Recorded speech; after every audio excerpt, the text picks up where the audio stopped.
In today's video, I will be guiding you how to set up NordVPN on Windows 11. So first of all, simply search for NordVPN in the search bar. You can see, type in here NordVPN like I have done. And once you search that, you can see you'll be coming across various platforms. So the very first link is exactly that we need. Free download, VPN download, get fastest VPN.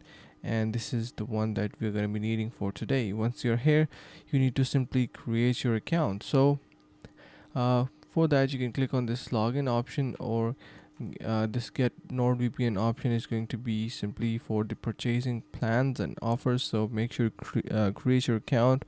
You can get started with your Google account. Simply click on Google and you will be landed onto your NordVPN page. You can see once I click on this login section, we have our dashboard now opened up, and from there you can get started with your NordVPN.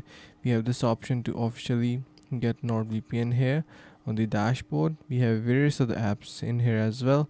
And by the way, before you download NordVPN, you can head over to the link in the description to access 70% off, and that could be only done with the link in the description. So make sure to give a try. Why not, if you're getting that amount of value? So I hope this helps, and thank you so much for watching, guys. Stay tuned for more and see you around in the next video.